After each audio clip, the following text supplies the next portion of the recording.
Hey everybody, it's the Hebrew Jamaican Coolie back again with another video. And in this video, I want to talk about how the previous generation basically failed us black men, right? I'm not blaming them for the decisions that we made that has caused problems and issues for us in our lives. What I actually want to talk about is the emotional damage that we were left with and the emotional, what should I say, ignorance. The emotional ignorance that a lot of black men in my age group, say from even 30 to 40 years old, do not have emotional knowledge, whether it's of their own emotions or of others. And I'm not talking about male and female, but emotional awareness, period. I honestly, really and truly believe that the baby boomer generation, the generation that has been complaining so much about every other generation that came after them, has failed black men. You understand? We can talk about the civil rights era, right? But that's not the conversation right now. The conversation right now is how they failed black men emotionally. And I want to start out with my life, my points.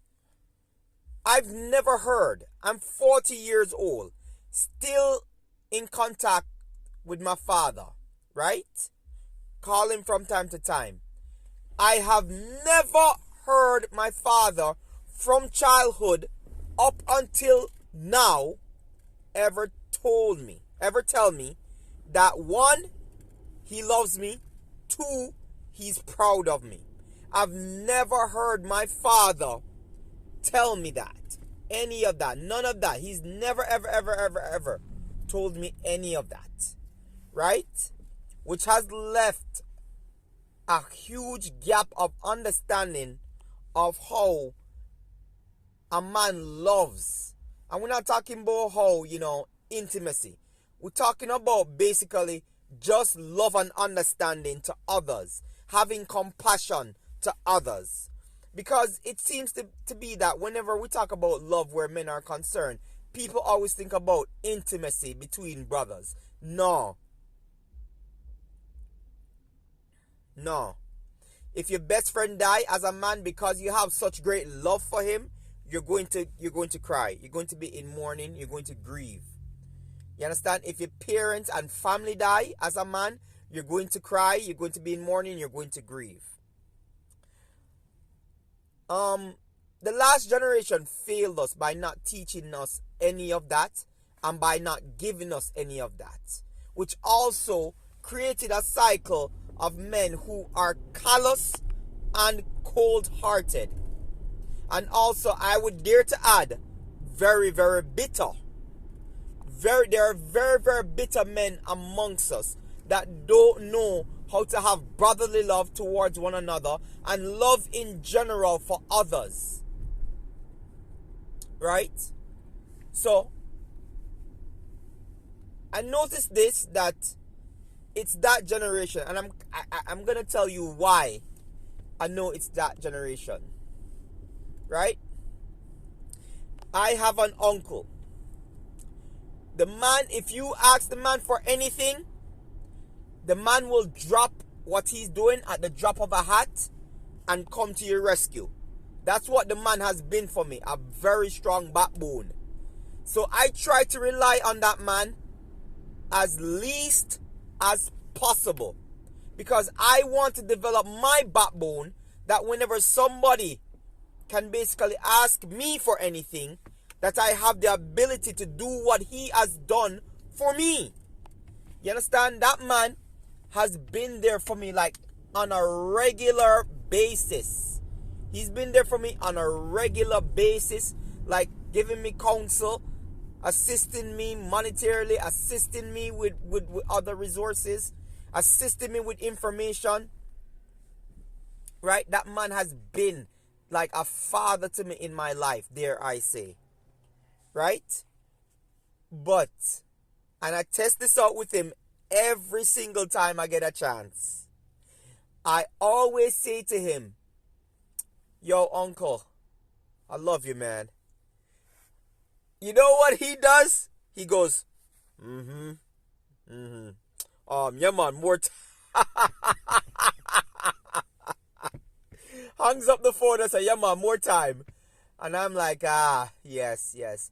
So there's a generation behind us. Not that they don't know that what they're doing is basically, I believe it's wrong to withhold that type of emotion between men. You understand?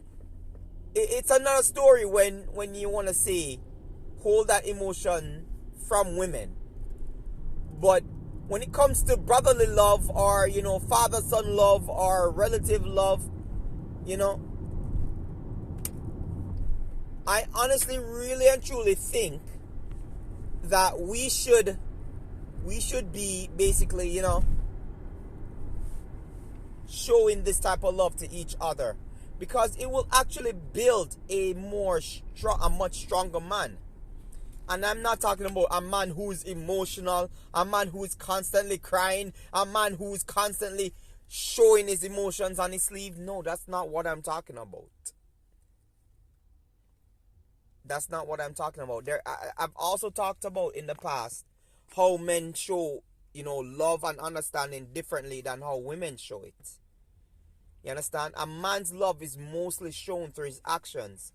It's not always shown through his words. It's always shown through his actions. Do you understand what I'm saying? A man's love is always shown through his actions. Now, the lack of showing love also bred a lot of things said to men that I believe should not be said. Growing up, I've heard my father say to me many, many times, you act like a girl. You cry like a girl. You cry too much because you go on like a girl. Now, you see, when you constantly do stuff like that to men, it breaks them. And really and truly, there were many, many times where I didn't do something wrong, and these were the types of things that were being said to me.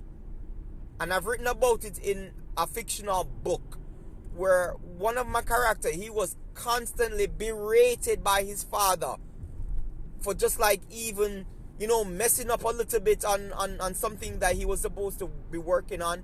His father just berated him, called him worthless, called him all sorts of names.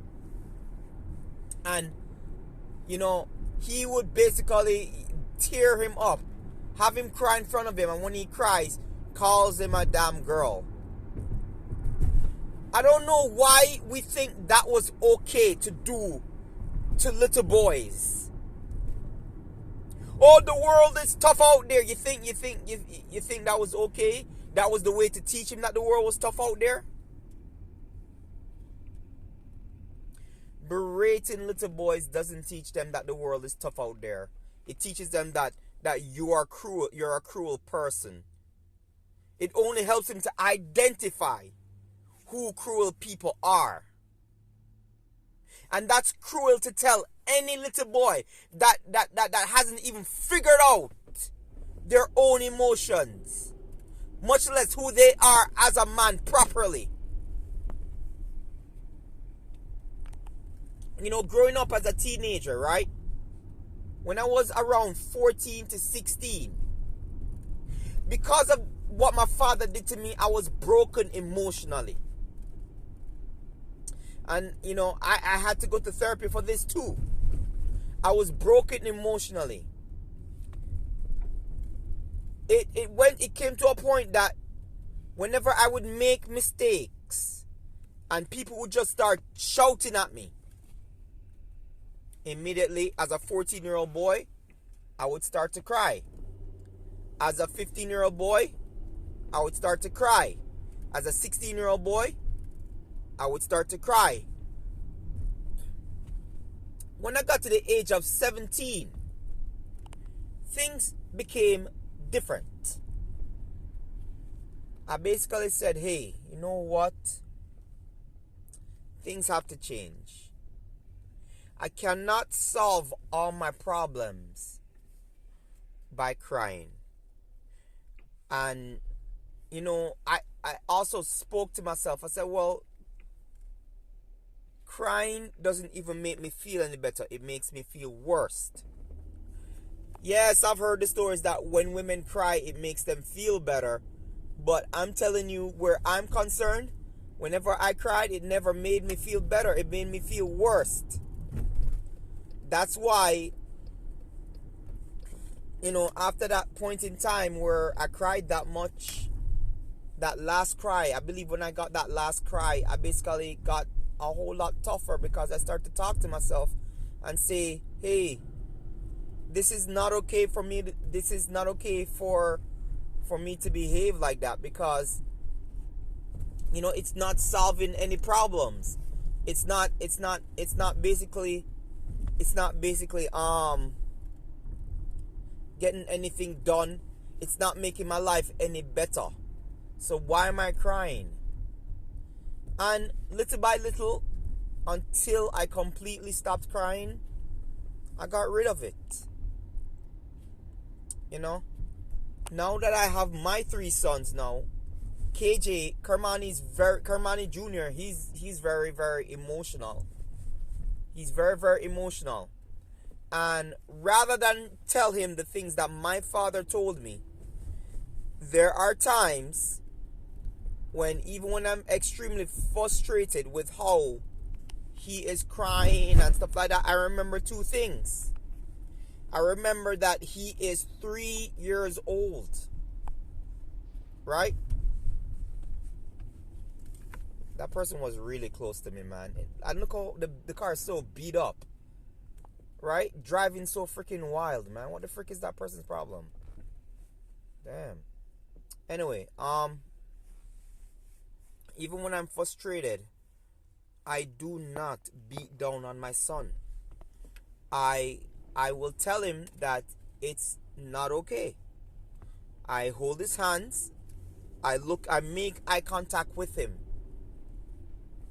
And I say all the things that my father should have said to me.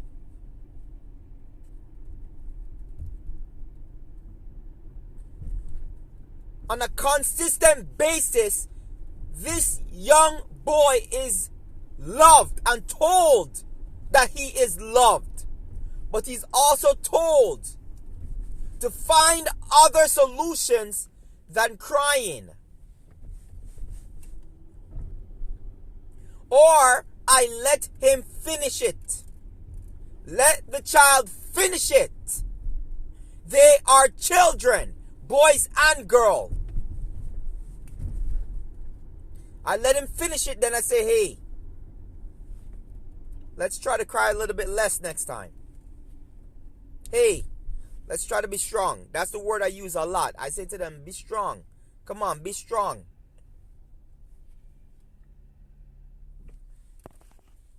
He's too young to learn about emotional stuff, but he's not young enough to understand if somebody loves him or hates him. That's the only 2 things that he can basically see. There's no middle ground for children most times. There's no middle ground. You have to teach it to them over time. Over time, they learn that. But my son, he's learning that basically, daddy, on a regular basis, every day, he's being told, son, I love you, but you got to behave yourself. When he gets out of hand, of course, there is, the occasional spanking, the occasional telling him that he's being a bad boy, the occasional, hey, go to your room. And trust me, the go to your room is what even makes these children of mine cry the most, because there's nothing in their room to entertain them. So when they hear go to their room, they go up, they scream, they slam the door, they do all kinds of stuff, but they have to stay in that room, or else it's going to be problems if you step out. Alright? There's a generation that was behind us men that didn't teach us to love, and we have to figure out on our own how to love our sons. and find different ways to develop them.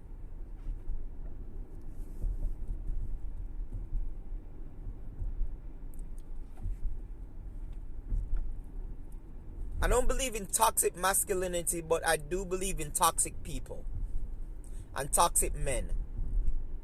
And a generation that basically that didn't tell their sons that they loved them or that they were proud of them. That's a toxic generation to me. Anyway, this is the Hebrew Jamaican Coolie. That was my perspective on that topic. Peace. I am out.